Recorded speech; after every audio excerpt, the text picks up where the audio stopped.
So in this session, in the last session we have actually seen, in the last session we have discussed about the hadith of Jibreel, and it was only an overview. And we have realized to an extent the depth of the hadith and of the message presented in the hadith of Jibreel alayhi salam. And in this session we will continue it to an even greater in-depth analysis of the hadith, to see how deep the hadith goes. And in the last session we had completed what we started, the session that we started on the science of the last stage. The science of the last stage, that has been complete with our discussion of the minor science, the major science, and the most important of all science. So it was the year 10 Hijri, 9 Zulhijjah, and it was a Friday, and the Prophet ﷺ delivered a sermon, a khutbah. And soon after he delivered the khutbah, at about the Asr time, a verse of the Quran was revealed. What was the verse? The verse was from Surah Ma'idah, chapter number 5, verse number 3. This day have I perfected your religion for you, completed my favor upon you, and have chosen for you Islam as your religion. Al-yawma akmaltu lakum deenakum. This day have I perfected your religion for you. Wa atmamtu alaykum ni'mati. I have completed my ni'mah, my favor upon you. Wa razitu lakum al-islam deena. And I am razi. And I have chosen for you. It is acceptable to me. I have chosen for you Islam as your deen, the religion. This was the verse. It seemed to us that the process of divine revelation has come to an end, because the perfection, the religion has now reached perfection. The favors of Allah subhanahu wa ta'ala, God Almighty, has come to a completion, and He has chosen for us Islam as a religion. It most certainly seemed to us that the process of divine revelation has come to an end. That process of divine revelation which began with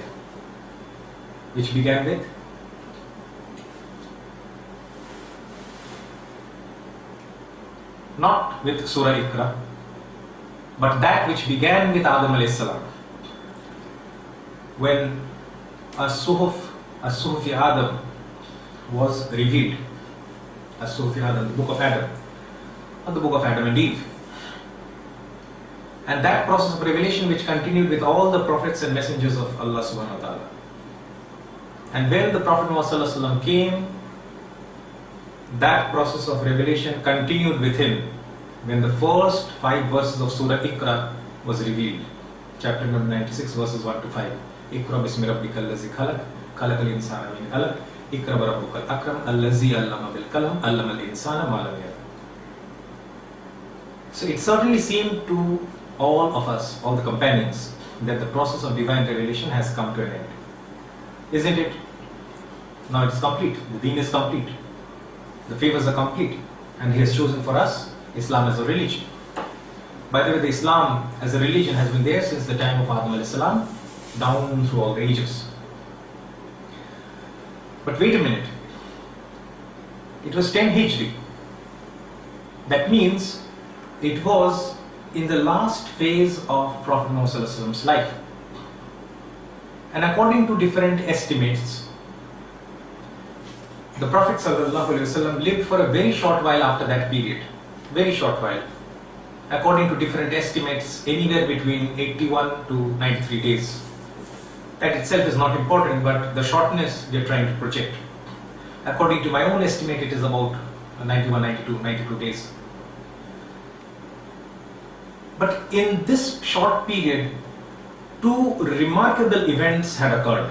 Imagine, the last phase of the Prophet's life, and 2 very important events had happened.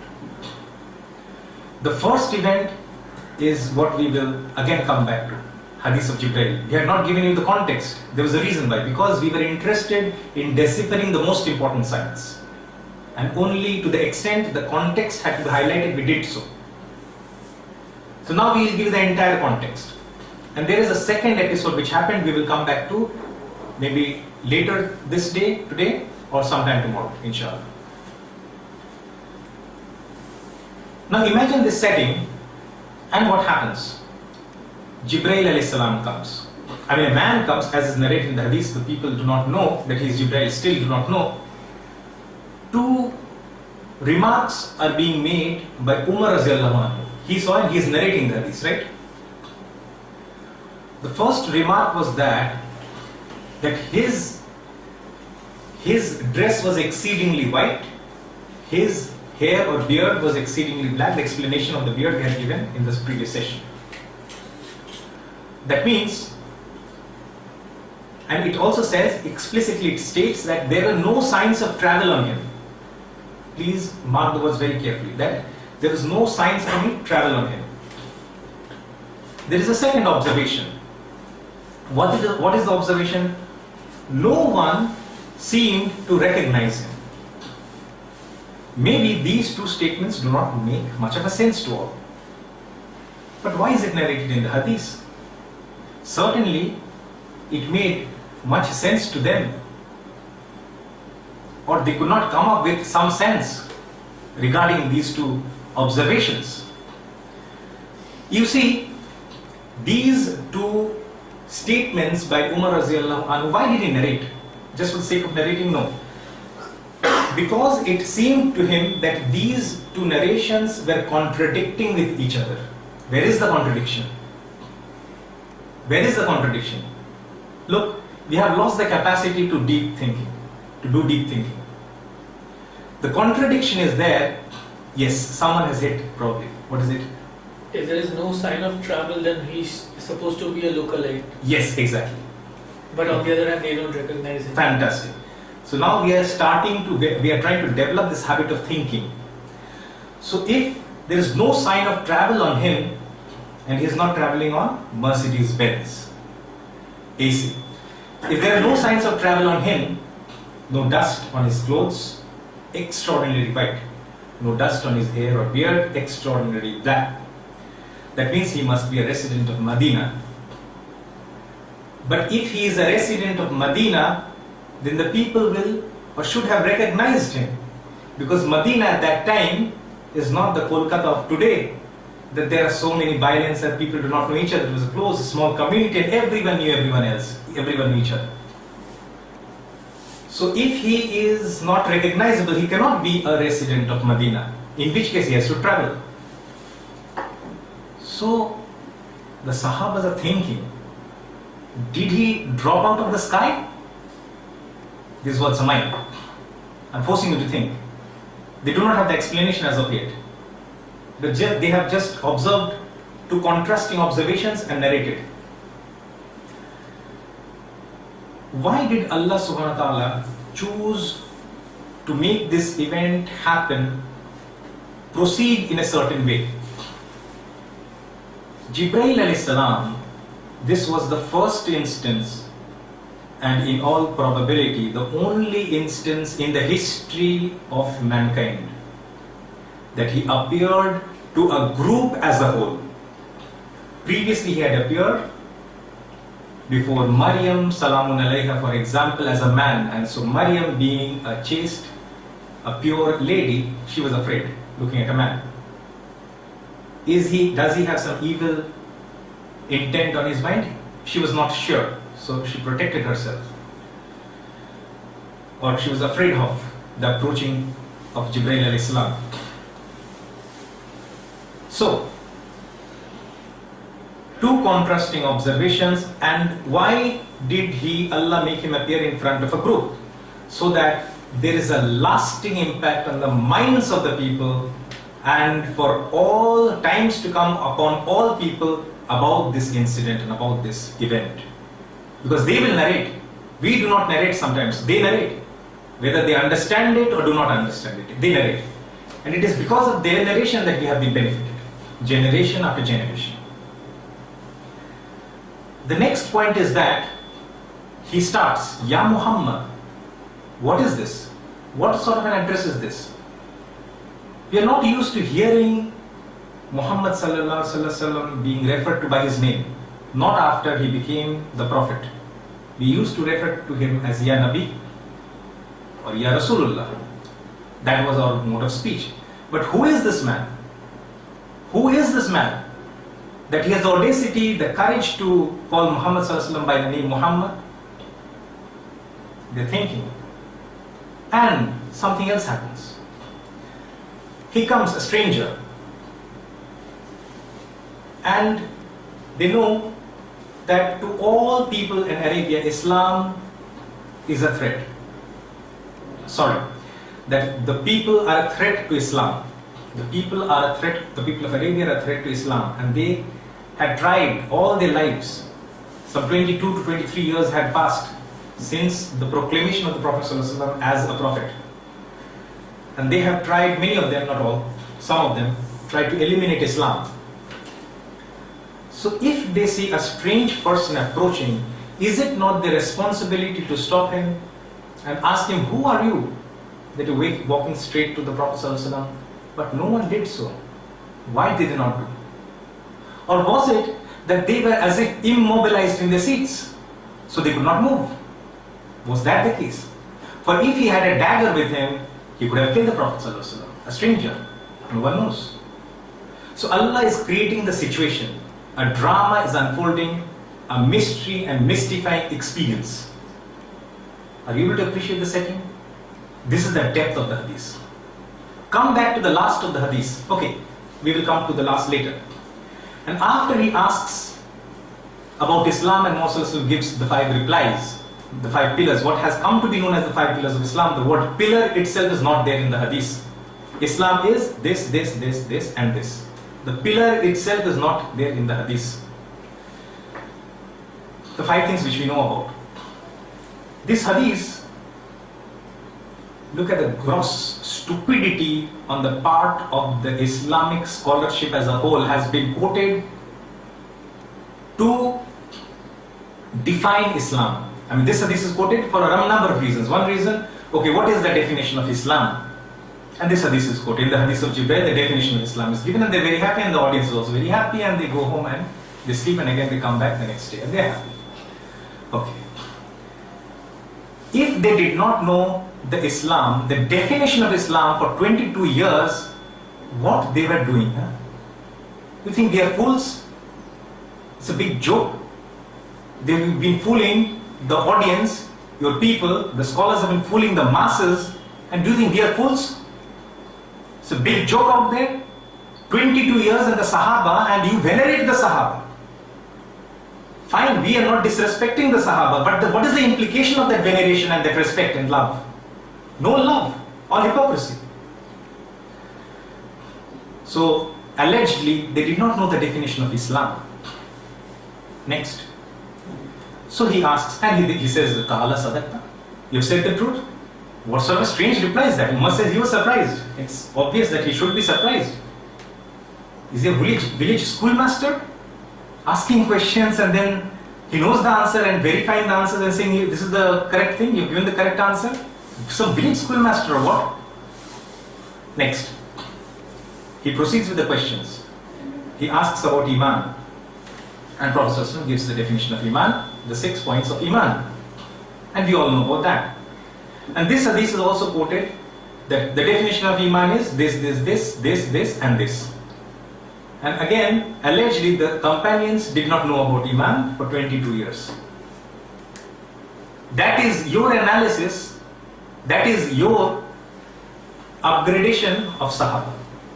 That is your understanding of the Sahaba.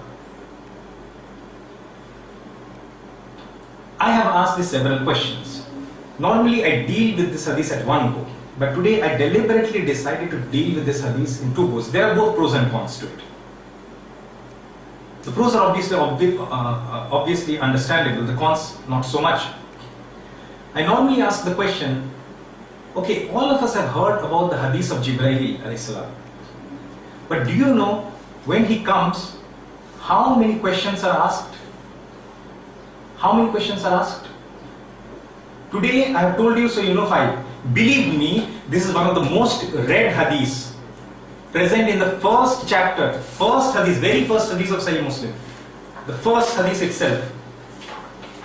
Absolutely the first. No need to go to the second. The first hadith. And no one till date, believe me, This is from experience. No one till date has been able to give me the correct answer. 5 questions. Some say 3, some say 2, some say 10.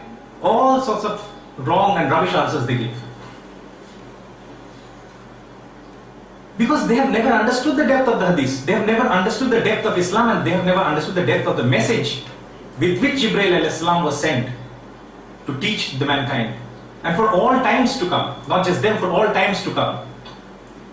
So, this hadith, whenever it is quoted, it is stopped at this stage. Definition of Islam, at the most definition of Iman, and that's it. Done away with the hadith. Away with the hadith, off with the hadith. That's the end. Full stop. Period.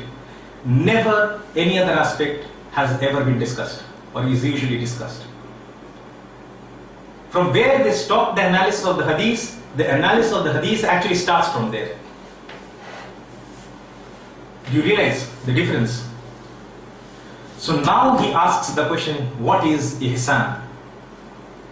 And now the Prophet ﷺ does not give a direct answer. Understand that, realize that, and memorize it in your heart and in your mind.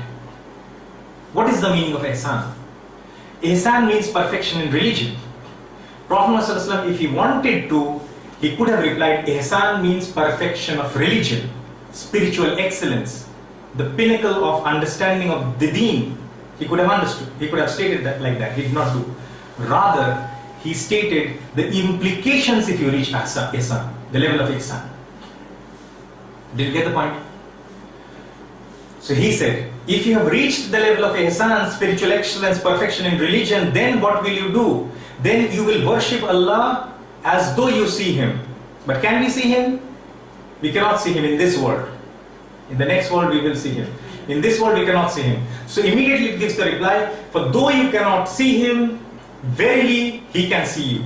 That means conviction. Conviction has reached in the heart to such an extent that you are able to pray to Allah subhanahu wa ta'ala as though you are seeing Him. That is the level, that is the conviction that is being discussed about.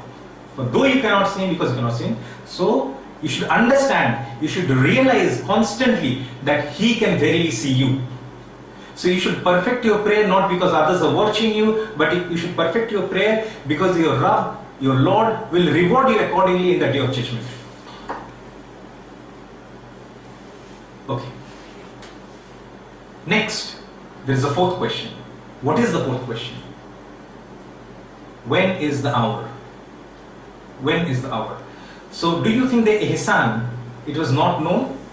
They are not perfect. The Sahaba are not perfect. How can we be perfect? They will state those things, but they don't understand the essence of it all. They will say, yeah, the Sahaba, elevated status. What elevated status? You are suggesting as if they are big fools. That is your suggestion, indirect suggestion. Because for all these years they did not know the definition of Islam, the definition of Iman, the definition of ihsan. The fourth question, when is the last hour? And the fifth question, okay, so if you do not know the last hour, tell me some of its signs. More analysis will follow. Look, there are 5 questions asked in this hadith. And there is an order in which the questions are asked. Does it ever come to our mind, why are these questions asked in this specific order? Does it ever come across our mind? Does it ever for once in our life, and does it ever once come to the minds of the scholars of the Ummah? Do they ever explain, and you want to derive guidance from them? When the Prophet ﷺ said that an age will come when the scholars will be the most corrupt on the face of the earth, how can that guidance be there when there is no guidance from a people with whom there is no guidance at all? It's absolutely massacred, it's absolutely finished. So, there is a reason and a wisdom behind arranging these questions like that. 3 of the questions are pertaining to what is called, what we call the basics of Islam, and 2 of the questions pertain to Akhiruz Zaman, the last stage. And the 3rd question and the 4th question, there is a link. Only such a person who has reached the level of ihsan will be able to penetrate the reality of the last stage, no one else. If you have reached the level of Islam, that means you've just entered Islam, then your Islam grows in your heart and becomes Iman, so level 2. Level 3, spiritual excellence, perfection in religion. Only for those people, they will now be able to penetrate the reality of the last stage, if and when that age were to come by. The last stage. When will the hour come? So, the hour will not come, I don't know.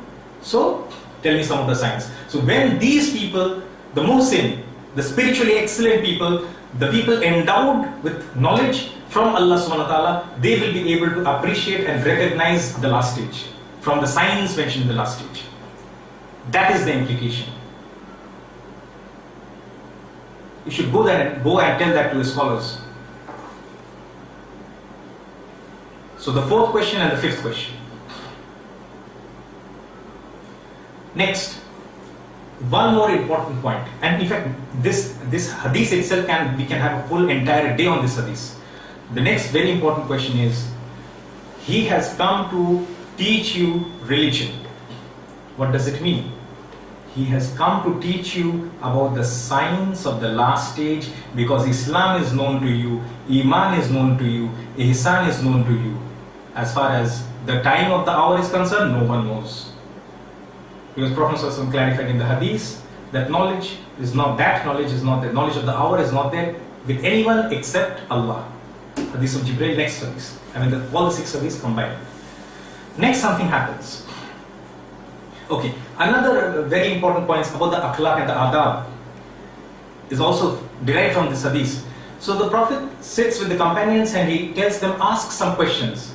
And in respect for him and in awe of him, they do not know what should they ask. This is respect. And in today's age, you will find some people, just to show that they are supremely knowledgeable and others are not, they have this mindset. And they are definitely flawed in their mindset.